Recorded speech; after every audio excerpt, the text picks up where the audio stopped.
Welcome back to my channel. আপনারা আশা করি সবাই ভালো আছেন, আমিও ভালো আছি। সো এই জায়গাটাতে একটা জিনিস আপনারা লক্ষ্য করছেন যে গতকাল যে মার্কেটটা পাম্প করছে সেটার রিজনগুলো কি কি, এবং ওই রিজনগুলো নিয়ে আলোচনা করব, এবং ওই রিজনগুলো কতটুকু ভ্যালিড হবে মার্কেটের জন্য সেই বিষয়টাও কিন্তু এখানে আলোচনার বিষয় আছে।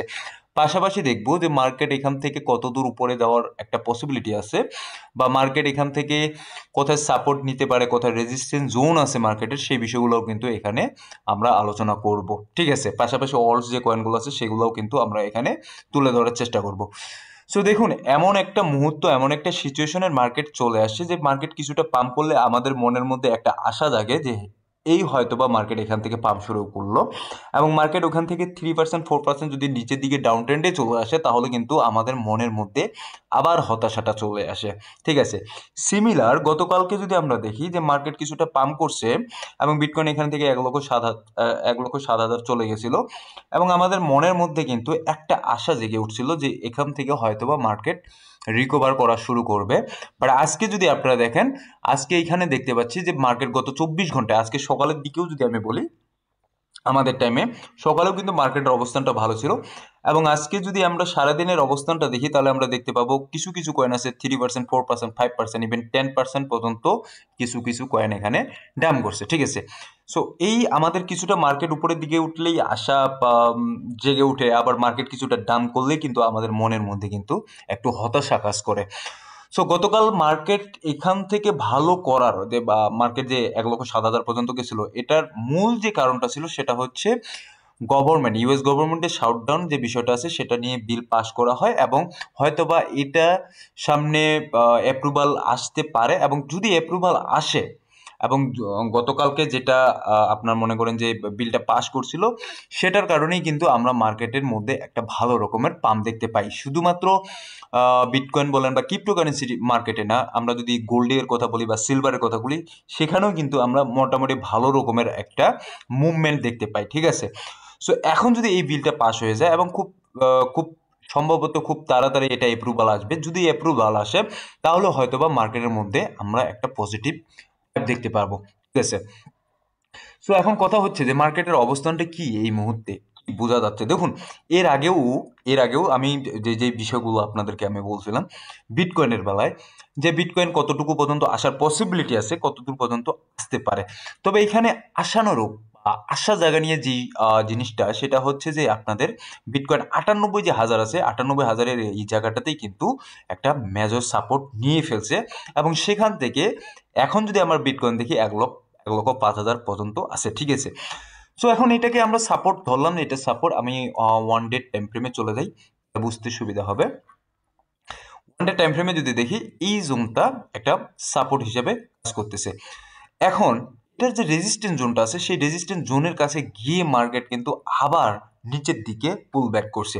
তার মানে এই যে জোনটা আছে, এই জোনটা যতক্ষণ পর্যন্ত ব্রেক করে উপরের দিকে যাচ্ছে না, ততক্ষণ পর্যন্ত কিন্তু আমরা 1,10,000 বা 1,11,000-এ বিটকয়েনতে দেখতে পাবো না। সো আমাদের দরকার যেটা, সেটা হলো যে বিটকয়েন এই যে 1,07,000-এর যে জোনটা আছে এটা ব্রেক করে উপরের দিকে যাওয়া।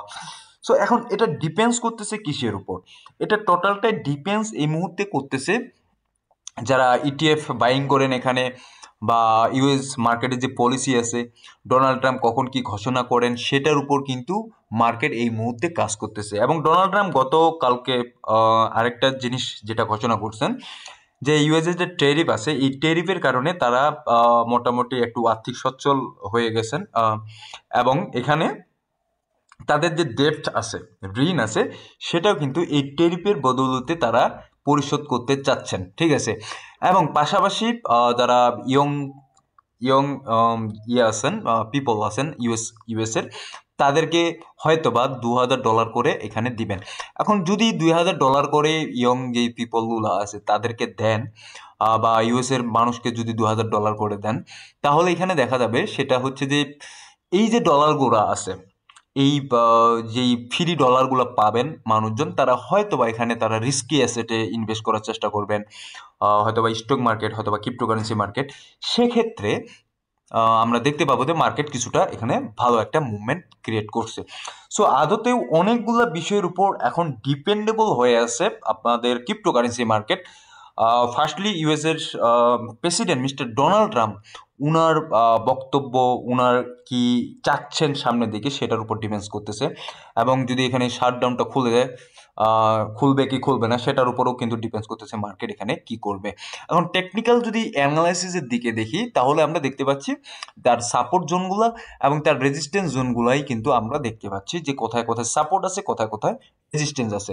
সো এখানে যদি আমরা একটা জিনিস আরেকটা লক্ষ্য করি, সেখানে 200 এর যদি দেখি তাহলে 200 এর নিচেও কিন্তু এখন পর্যন্ত মার্কেট আছে। এটা কিন্তু বলা চলে যে আমাদের জন্য একটু আশনি সংকেত। যতক্ষণ পর্যন্ত এই 200 মানে 1,08,000 এই জোনটা বা 1,09,000 এই জোনটা যতক্ষণ পর্যন্ত ব্রেক করে উপরের দিকে না যাচ্ছে, ঠিক আছে, এক কথায় 200 এর উপরের দিকে যতক্ষণ পর্যন্ত মার্কেট না যাচ্ছে ততক্ষণ পর্যন্ত কিন্তু আমরা ভরসা পাচ্ছি না যে মার্কেট এখান থেকে উপরের দিকে উঠবে, ঠিক আছে।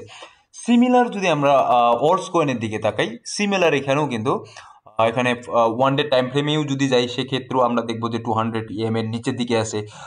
আর যদি আমরা 4 আওয়ার টাইম ফ্রেমে যাই সেখানেও কিন্তু আমরা দেখবো যে 200 এর নিচের দিকে আছে। তো চার্ট অ্যানালাইসিস প্রতিনিয়ত করা হয় এবং আমি এখানে কিন্তু যে গত কয়েকদিন ভিডিওতে আমি টোটাল 3 যে চার্ট অ্যানালাইসিস সেটাও আমি করছিলাম। সো আজকে এতটুকু শুধুমাত্র বলতেছি যে 200 এর যে নিচের দিকে এখন পর্যন্ত আছে সেটাই আমাদের জন্য সবচেয়ে আশনি সংকেত। বাট যদি আমরা দেখি আজকের দিনে বা এখানে কিন্তু আমরা এখানে তার যে মেজর একটা রেজিস্ট্যান্স জোন আছে সেটা হচ্ছে 1 ট্রিলিয়ন, এবং আজকের দিনেও কিন্তু মোটামুটি 1 ট্রিলিয়নের কাছাকাছি চলে গেছিল এবং যাওয়ার পর আবার মার্কেট কিন্তু নিচের দিকে আসতেছে। যতক্ষণ পর্যন্ত 200 এর উপরে সাস্টেন করবে না মার্কেট ততক্ষণ পর্যন্ত কিন্তু মার্কেটে ভরসা পাওয়া যাচ্ছে না। তবে যেহেতু যে ইচিএফ ইনফ্লোটা এটা আসলে ইনফ্লো এই মুহূর্তে হচ্ছে না, আউটফ্লো বেশি হচ্ছে এবং এখানে সেলিং একটা প্রেশার, সেই সেলিং প্রেশারটাও কিন্তু আমরা দেখতেছি। সো এখন কথা হচ্ছে তাহলে ওল্ড যে কয়েনগুলো আছে সেই ওল্ড কয়েনগুলোতে অ্যাকচুয়ালি কিভাবে আমাদের কাজ করা উচিত, কিভাবে এখানে চলা উচিত সেই বিষয়টা নিয়ে আলোচনা করা একান্ত জরুরি। দেখুন, যেই জিনিসটা আমি বারবার বলতেছি সেটা হচ্ছে যে আপনারা যে ওল্ড কয়েনগুলো হোল্ডিংয়ে রাখছেন, যেগুলো বেস্ট বেস্ট ওল্ডস যে কয়েনগুলো আছে সেগুলো হোল্ডিংয়ে আছেন, এই হোল্ডিংয়ের কয়েনগুলোই কিন্তু আপনারা দেখেন যে কিছু কিছু কয়েন আছে সেগুলো কিন্তু অলরেডি পাম্প করতেছে। যেমন আমরা ফেডের কথা বলি বা ফিল বা আইসিপি, মানে এরকম অনেক কিছু কয়েন আছে যেগুলা কিন্তু মোটামুটি ভালো রকমের পাম্প করছে। কিছু কিছু কয়েন আছে যেগুলো এখন পর্যন্ত পাম্প করতেছে না। তবে সামনের দিকে যদি আপনি ক্রিপ্টোকারেন্সি মার্কেটে যদি টিকে থাকতে চান তাহলে কিন্তু অবশ্যই প্রত্যেকটা জিনিস হিসাব নিকাশ করে কোন কয়েনে ইনভেস্ট করা যাবে, কোথায় ইনভেস্ট করা উচিত আমাদেরকে, কিভাবে ইনভেস্ট করা উচিত, প্রত্যেকটা জিনিসে আমাদেরকে কিন্তু বুঝে শুনে ইনভেস্ট করতে হবে। আদারওয়াইজ ক্রিপ্টোকারেন্সি মার্কেটে আসলে টিকাটা খুবই ইম্পসিবল হয়ে যাবে। কারণ আপনারা এমনিতেও জানেন ক্রিপ্টোকারেন্সি মার্কেটে 90% মানুষ এখন পর্যন্ত মোটামুটি মনে করেন যে লসের দিকেই আছে। কিছু কিছু মানুষ আছে যারা খুব ক্যালকুলেটিভ এবং খুব বুদ্ধিমত্তার সহিত এইখানে মার্কেটে কাজ করতেছেন, তারাই কিন্তু এখানে মার্কেটে টিকে যাচ্ছেন। বাদ বাকি কিন্তু সবাই ডাউন ট্রেন্ডেই এখন পর্যন্ত আছে, তাদের পোর্টফোলিও এখন পর্যন্ত দামে আছে, সেটা হোক স্পটে সেটা হোক ফিউচারে, ঠিক আছে। সো আশা করি আপনারা বুঝতে পারছেন। অবশ্যই ভালো যেই কয়েনগুলো আছে সেই ভালো কয়েনগুলোতেই ইনভেস্ট করবেন এবং এসআইপি করার চেষ্টা করবেন, পার্ট বাইং করার চেষ্টা করবেন। আদারওয়াইজ কিন্তু আসলে টিকে থাকা খুবই মুশকিল হয়ে যাবে, ঠিক আছে। সো এই হচ্ছে আজকের মার্কেটের নিউজ এবং বিটকয়েন এবং টোটাল 3 যেটা বললাম সেটা দিকে আমাদের লক্ষ্য রাখতে হবে। এবং বিটকয়েনের যদি ডোমিনেন্সটার দিকে একটু লক্ষ্য করি, বিটকয়েনের ডোমিনেন্সটা আমাদেরকে একটু দেখা উচিত। বিটকয়েনের ডোমিনেন্স ওয়ান ডে টাইম ফ্রেমে আছে। ওয়ান ডে টাইম ফ্রেমে কিন্তু এখানে মোটামুটি সাপোর্টটা নিয়ে নিছে, ঠিক আছে। দেখুন এই জায়গাটাতে সাপোর্ট নিয়ে কিন্তু আবার মার্কেট উপরের দিকে ওঠা শুরু করছে এবং এখানে একটা রেজিস্ট্যান্স জোন আছে, সেইখান থেকে কিন্তু মার্কেট নিচের দিকে আসছে, আবার এখানে সাপোর্ট নিছে। সো এখান থেকে যদি এটা যদি ব্রেক করে উপরের দিকে যায় তাহলে তো আপনারা বুঝতেই পারতেছেন যে এখানে মানে মার্কেট আবার আরো নিচের দিকে আসারই পসিবিলিটি থাকতেছে সবচেয়ে বেশি। এবং এটা যদি দেখি যে এখানে কিছুটা এই যে 60 বা 60-50 এখানেই একটা ইয়া নিয়ে আপনারা মনে করেন যে সাপোর্ট নিয়ে নিচের দিকে আসতেছে, তাহলে কিন্তু মার্কেটের মধ্যে ভালো রকমের একটা আমরা মুভমেন্ট দেখতে পাবো। সো এটা টোটালটা ডিপেন্ডস করতেছে, বিটকয়েনের ডোমিনেন্স বলেন বা অল্টকয়েন বলেন বা বিটকয়েন বলেন, প্রত্যেকটা জিনিসই এই মুহূর্তে ডিপেন্ডস করতেছে যে ইউএস এর মার্কেটের অবস্থান এবং ইউএস কি করতেছে এই জায়গাটাতে। তাদের টেরিফ যে বিষয়গুলো আছে বা তাদের সামনের দিকে রেড কার্ডের যে বিষয়গুলো আছে বা মানি প্রিন্টিং হবে কি হবে না, এই পুরো বিষয়গুলোর উপরেই কিন্তু ডিপেন্ডস করতেছে মার্কেট অ্যাকচুয়ালি কোথায় যাবে। তো মার্কেটের একটাই এই মুহূর্তে যে বিষয়টা আপনাদেরকে বারবার বলতেছি সেটা হচ্ছে 200 যে ইএমএ আছে সেটার নিচের দিকেই আছে ক্রিপ্টোকারেন্সি মার্কেট, যেমন বিটকয়েন বলেন বা অলসকয়েন বলেন। সো এটা একটু আমাদেরকে নজরে রাখতে হবে, ঠিক আছে? সো ধন্যবাদ সবাইকে, ভালো করি আশা করি সবাই বুঝতে পারছেন।